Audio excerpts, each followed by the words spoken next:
Hey guys, my name is Rudy, and today we're going to explore Dragon's Lair, the 1983 phenomenal classic arcade machine. And more important, why is it still a hit?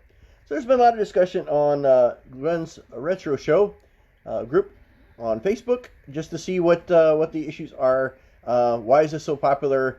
Some of the young audience are asking why. So I'm here to answer all the questions. This one's going to be a unique one. My name is Rudy, and off we go. So, if you were in the arcades in the 1983, you would have found yourself the classics such as Centipede, which was an excellent game, but very crude, especially in today's standard as far as graphics. Now, one day as you're walking into the arcade, you will find yourself something like this, standing right next to this. Dragon's Lair. You appear to be actually controlling the action that's on the screen.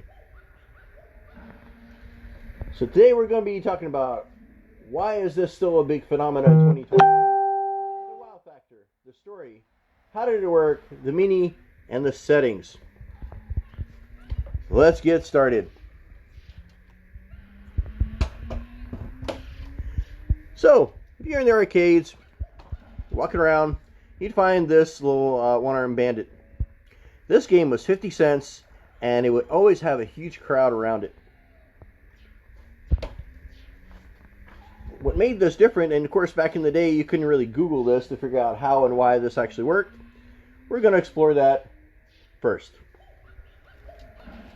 So, this is my New Wave arcade, and just like the real thing, it's pretty accurate on how it showed what it was assembled as.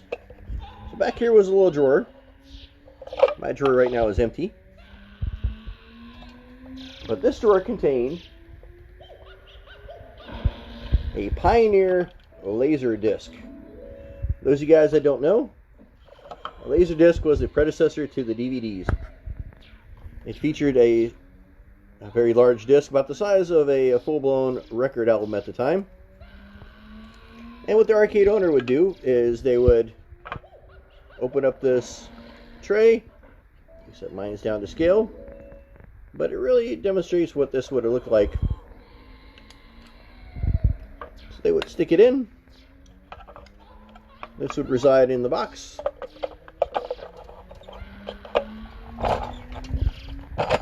And what would happen is this thing would play cutscenes. So for example, I'm putting in my money right now. You have to make a certain action as they go. The wrong action results in a death.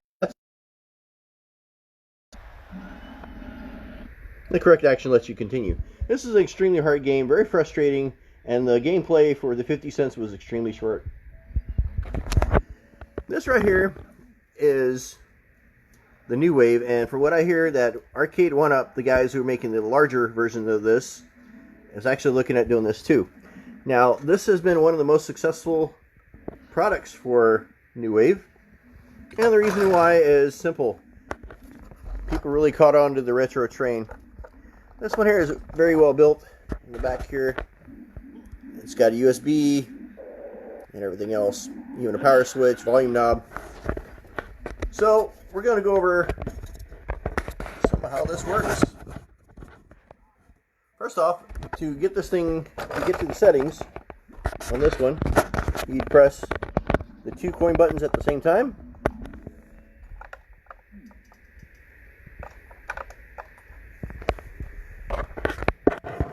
And we'll go over these real fast. So, screen brightness, that makes sense. Game audio, whether you want to replicate or HDMI. That's if you have it plugged into your TV. Audio mode, if you want to hear it. How many credits do you want? If it's unlimited lives, which is what mine is set to. Marquee lights up the sign above it, or you can turn it off. Difficulty of gameplay. And joystick sound. This will be the clicking that goes on whenever you make the right or wrong choice. Screen blinking. This was an issue with the laser disc. The laser disc would be searching for the next spot in that laser disc, which is what made laser disc great, and enable this type of action. So what they would do is it would be programmed to know a certain spot in the game to figure out where to go for the next scene. And it would randomize some of the scenes, but it would also know which death scene to play as well. So without further ado, going to exit out of this. We're going to put in our money. And we're going to play. And we're also going to talk about some of the factors in here. The makers of this thing were Rick Dyer and Don Bluth. These were professional cartoonists, and they wanted to find a new way to enjoy video games, bring something new to the genre, which was Laserdisc technology.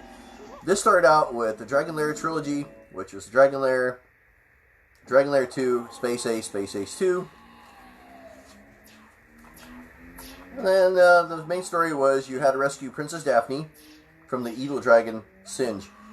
Now with as far as the game technologies and maiming and duplicating and replicating this, Singe and Daphne have been used as named of the programs that make the system run nowadays in the 2021 universe. One of the problems with this issue with these games was that the Laserdisc would burn out. When you're swapping out different parts and pieces of the disc at all these various times with every scene, you're going to wear out the laser, and you're going to wear out the laser finder. So these things are prone to having lots of problems. Dragon Lair 2 was also named Escape from Singe Castle, but Dragon Lair kind of 2 stuck. The entire game is about 12 minutes long, and the disc contained about 22 minutes of actual video with 50,000 frames. The storyline was that all the knights were killed, which left Dirk to rescue Daphne. Now, this stuff still continues. In 2015-2016, they were looking at doing a crowdfunding for a Dragon's Lair movie. They ended up crowdfunding $731,000 towards it, and right now it's sitting in Netflix, and with the coronavirus thing going on, we don't know if this will ever come to life. The story has been that it's going to turn from a cartoon into a real-life action, which would be pretty awesome. What's funny is Princess Daphne, as you can see her from time to time, is still labeled, even today, as one of the 14th sexiest characters in video games at all time.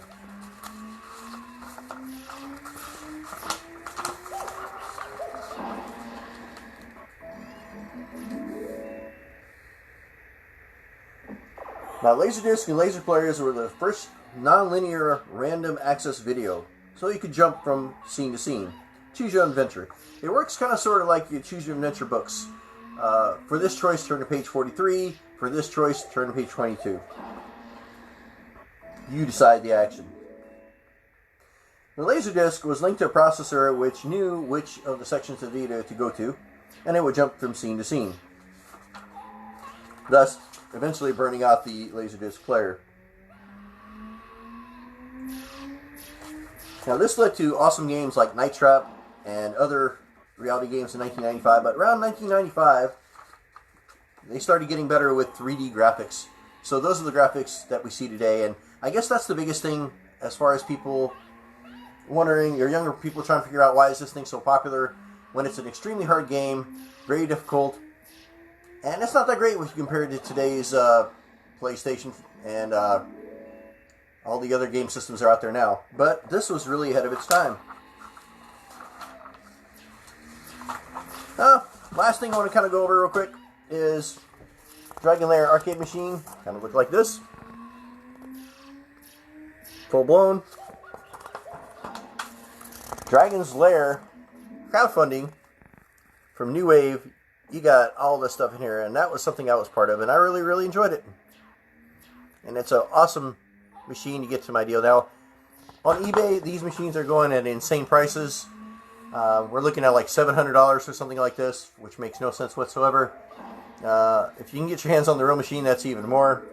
I'm not sure if it's just some people riding the hype, making it more expensive because people know they'll pay those prices, or just the renewed popularity. This is Princess Daphne.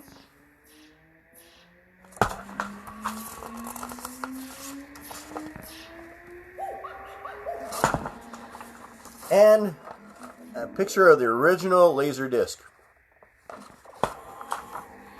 Now, being in 2021, someone has figured out a way to actually make this a solid state, so you will no longer need the Laserdisc player. For a couple $100, you can get this item here, and you can also buy the image. And with this, working with the old processor, it was able to actually function just like the former Laserdisc without having any problems. Something that made this unique as well was the scoreboard on top.